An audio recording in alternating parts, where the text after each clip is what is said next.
Welcome to another In Wheel Time podcast, a 30-minute mini version of the In Wheel Time car show that airs live every Saturday morning, 8 to 11 a.m. Central.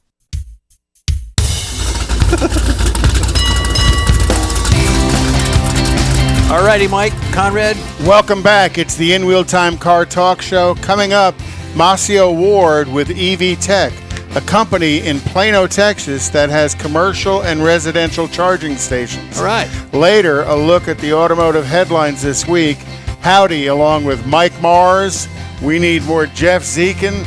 We have David Ainsley sitting in for Don, who's in Wisconsin this weekend. And I'm Conrad DeLong. Welcome back to the show.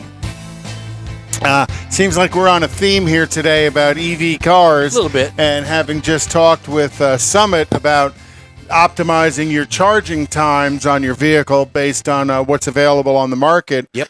We thought we'd follow up with Maceo Ward with EVTech. Again, Maceo, how you doing? You guys based up there in Plano and talking about commercial and residential charging stations that are available. Are they currently available on the market right now? Oh, my bad.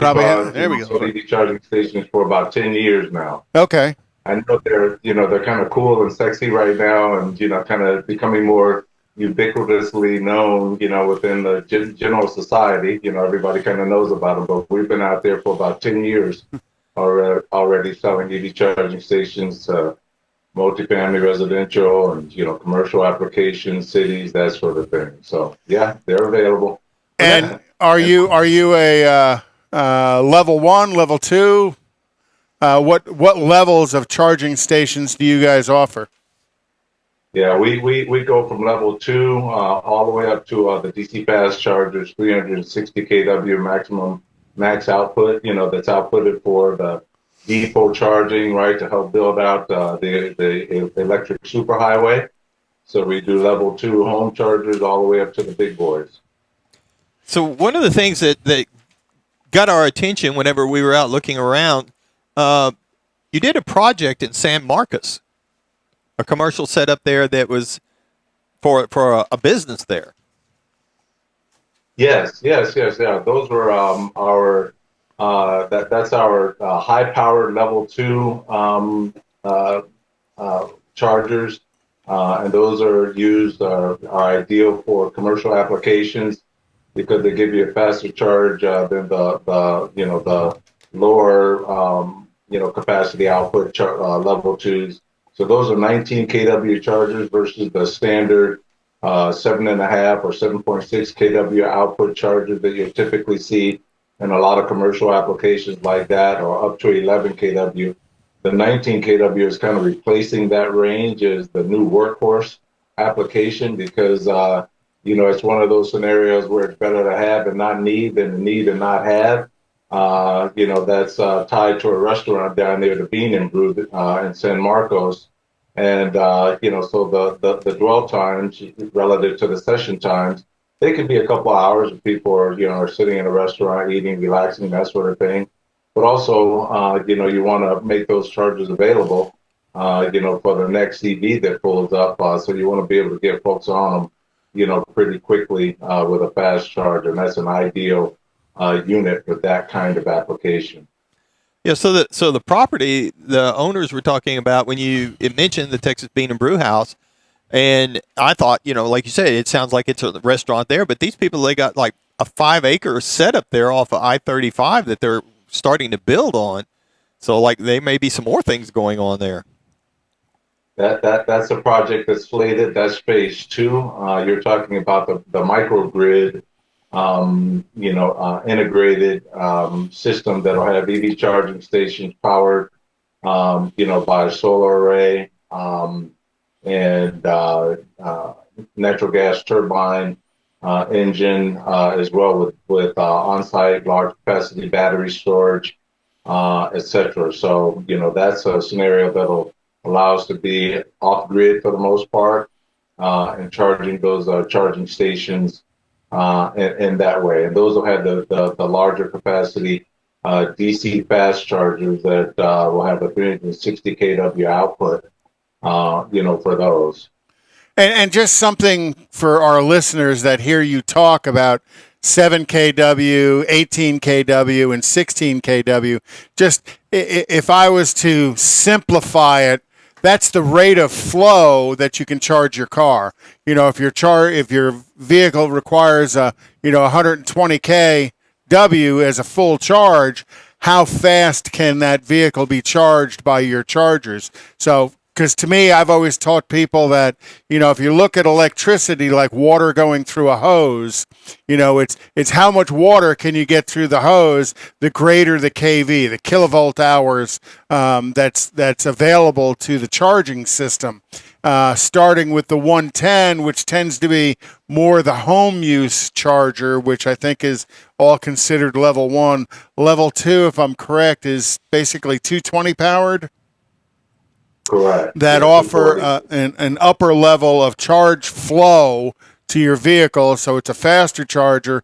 And then the DC fast charge, which is the highest available flow rate of charging that's available, and that direct current fast charge is probably the most efficient way to charge your electrical vehicle as well, because everything else you have to convert the AC power that's coming in to DC power once it gets into the vehicle, correct?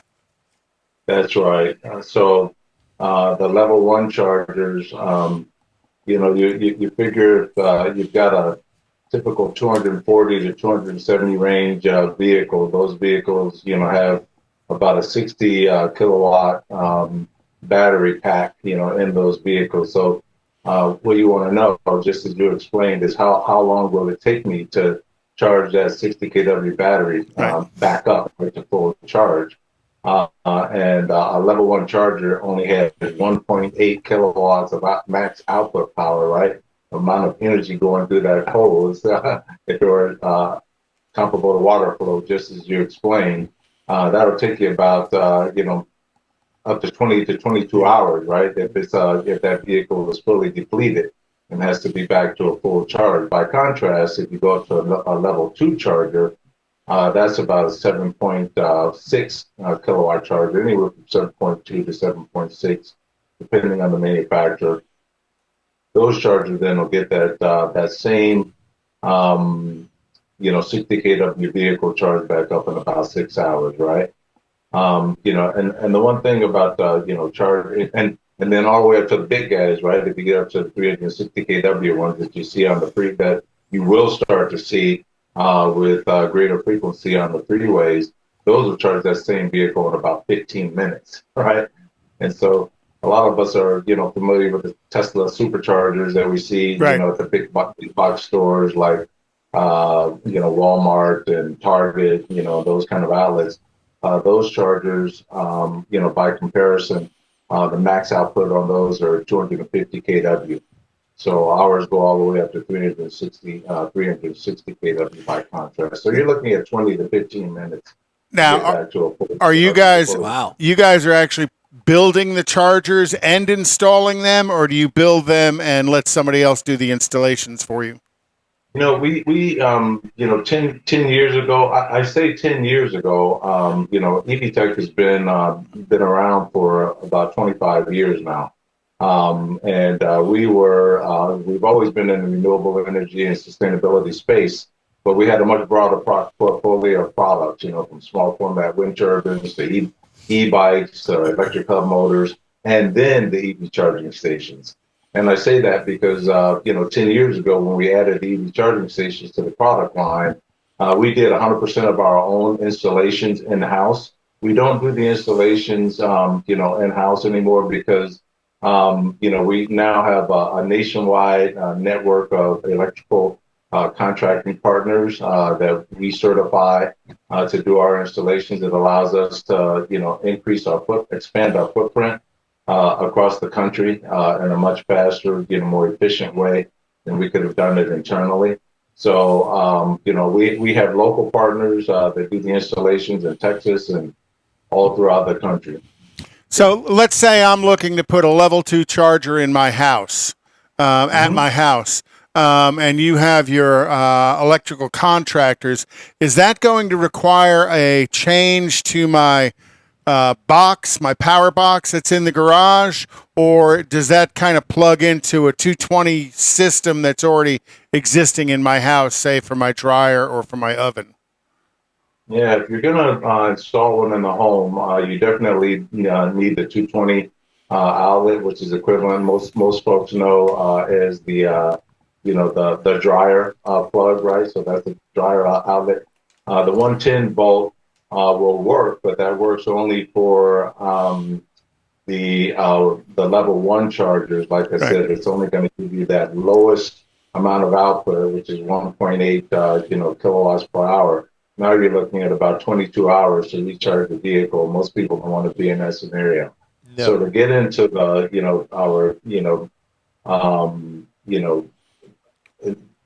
initial range of level two chargers, you really got to have the 220 outlet installed, which our guys will do for you in order to install that level two charger that gives you the 7.5 or 7.6 kW output.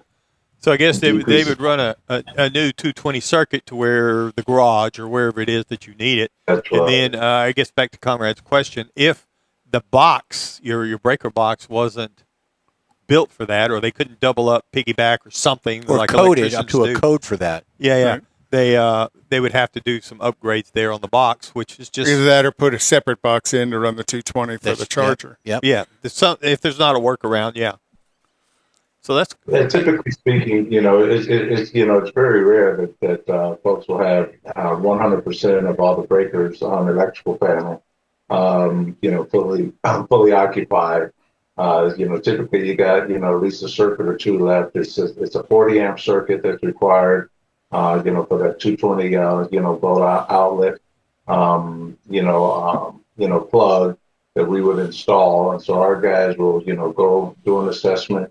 Look at your breaker panel, see if you've got, another circuit available to install that 40 amp circuit in to run.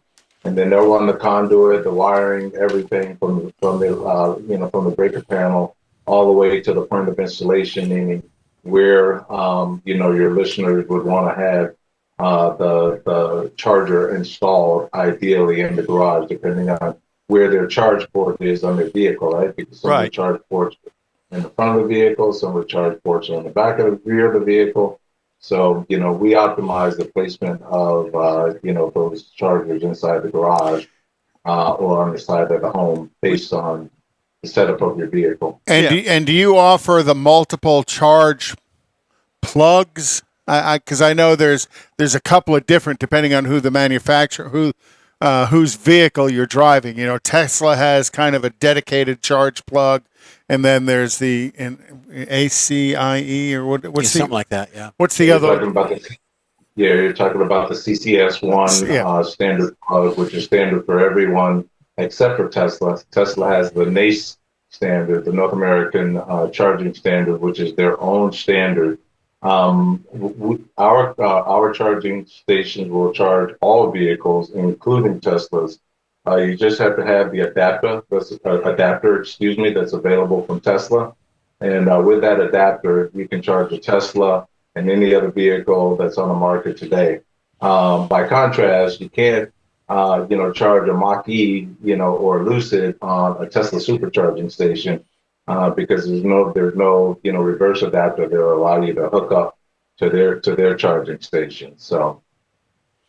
But ours will charge any vehicle on the marketplace today. So I guess that's another advantage of having a local contractor system. So down here in Houston, obviously you're bound to have vetted some electricians and some companies that you decided to work with that would come out, and they would be aware of the local regulations regarding any sort of installation like that. Yeah, absolutely. We're beyond vetting at this point. These are, our guys we've worked with for many years now, 10 years. 10 years, yeah. Do installations, at apartment complexes, these 2 to 3, 400 unit apartment complexes, hotels, businesses, as well as homes. So our guys are extremely knowledgeable. They come out, they walk the site, they give you an estimate right there before any work is done, and give you a range of options that'll be so that you get the ideal placement of that charging station on your property, based on, again, the setup and configuration of your vehicle as well, and where it's going to be parked, that sort of thing. And if you looked at the bulk of your business right now, is it more, are you 70% residential, 30% fleet? What would you say your breakdown is right now as EVs are becoming more and more popular? Most of the lion's share of our business is still in large multifamily residential. Where we're doing, apartment complexes, because there's such a, significant need there, given the population density in one area, right, on one property, and the volume of the growth in EV volume year over year. We do home chargers as well. I mean, we've always offered those, but that's not the lion's share of our business, because we tend to be more on the commercial end, right? Municipalities, multifamily residential, hospitality, commercial properties, etc. But we do offer the home charging as well. We do home charging installations on a pretty routine basis. So when you talk about apartment complexes, is that people have to have a dedicated parking space in their apartment complex and you deliver the charging station to that parking space, or the charger is somewhere else and they cable it all the way out to the vehicle? How does that work? Yeah. Typically, the chargers are, placed in, strategic, places throughout the complex. Oftentimes, you'll put them up front, by the leasing office, but they're typically in a common area, more so than, privately installed. Now, that makes in sense. condominiums, that's a different scenario, right? And, where there's condo owners, then you can do the installation in your own private garages. But with these large, apartment complexes, more and more of them are actually even being built, with a bank of charging stations, because, there's so many vehicles on the road. I mean, there's about 1.3 million EVs in the United States today. 13.8 million, slated for manufacture in just 2023 alone. So you can see that growth is quite significant, and people are starting to make decisions on, where they will rent apartments and where they will reside, based on whether or not there's available charging for their EVs. So typically speaking, Conrad, to answer your question quite simply, they're typically dispersed and spread throughout the property in a scenario like that. So you may have anywhere from 4 to 40 charging stations on a 200 to 400 unit property, depending on the property developer and kind of what their goals are. And then from that, when it's kind of a pool of chargers available to the public, how does the EV owner get charged for their electrical use within that system? In a scenario like that, it's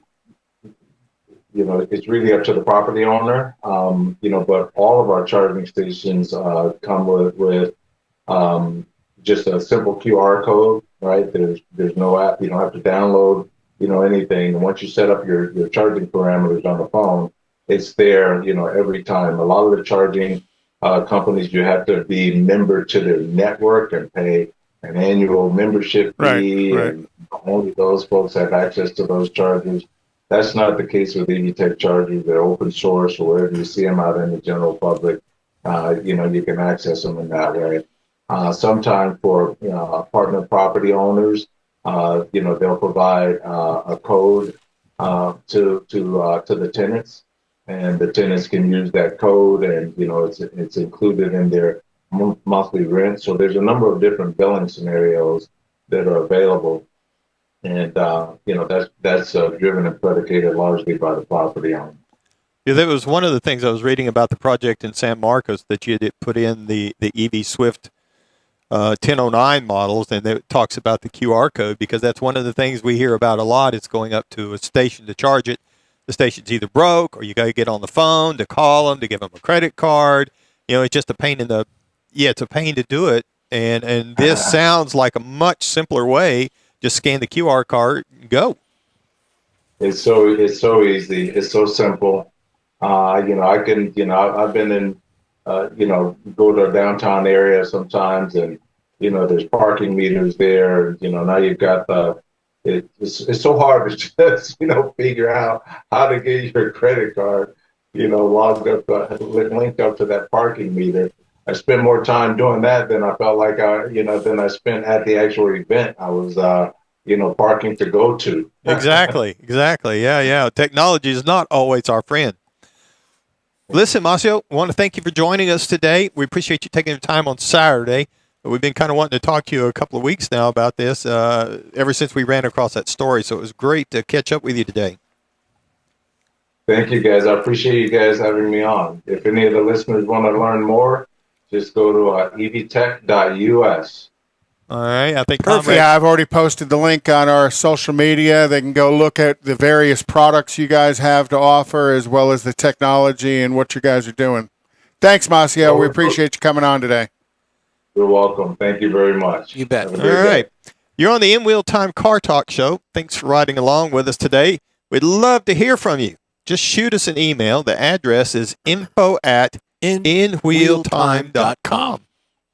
We're going to take a quick break now, and we'll be right back. Nope. You got features. We got features. My bad. I got it. Jumped ahead. The features, Don loves doing this. This is from Hemmings Marketplace. These are cars that have recently sold.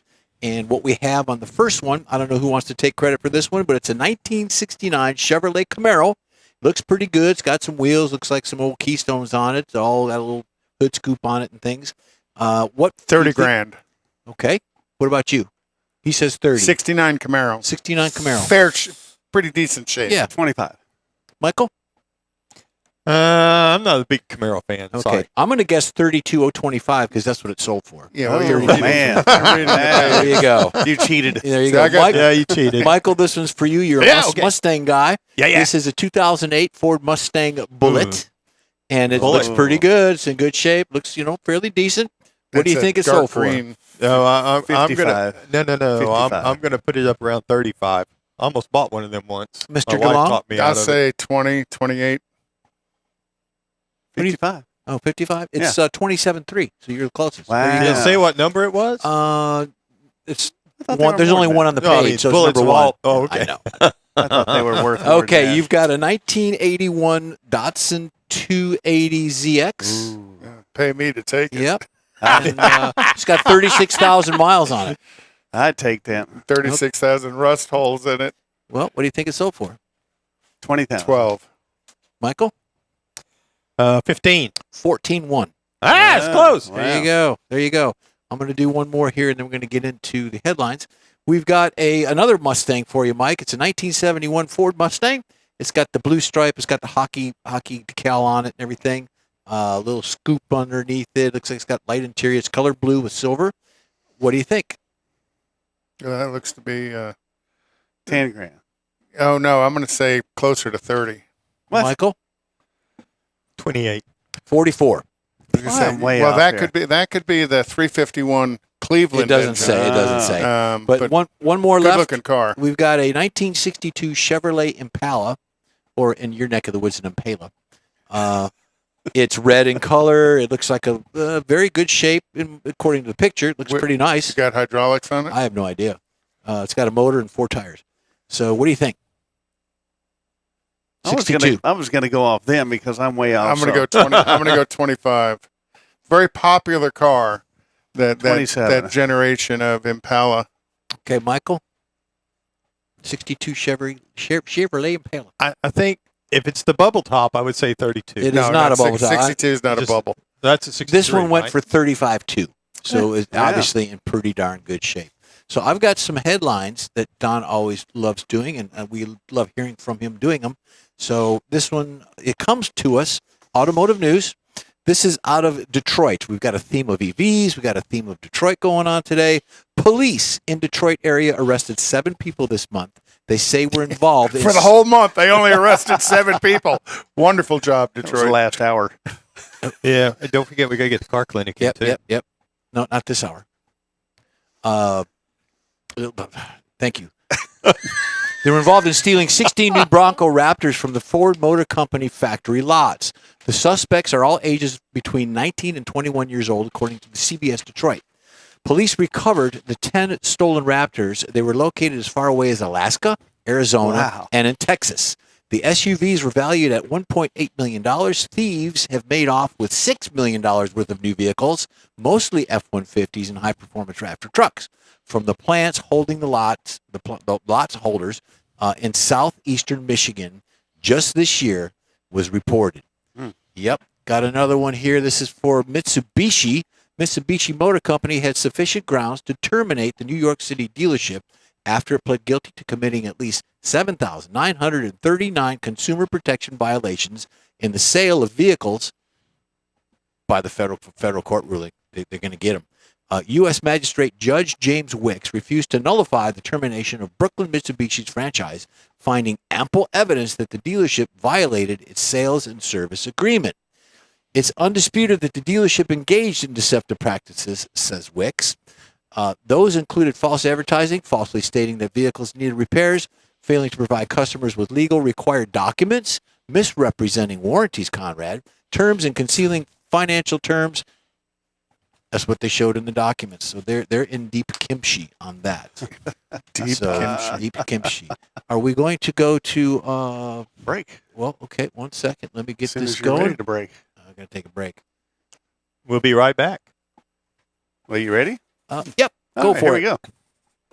The original group of Lupi Tortilla restaurants will have you telling your family and friends just what the original recipes mean when it comes to the best fajitas in Southeast Texas. Founder Stan Holt invites you to visit the original Lupi Tortilla near I-10 and Highway 6. Here's the original house that inspired the design of all the rest and the original charm that helped make Lupi Tortilla the go-to destination for Houston Tex-Mex. Speaking of original, nothing can compete with the original lime pepper marinade that everyone will agree makes Lupi Tortilla award-winning beef fajitas the best anywhere.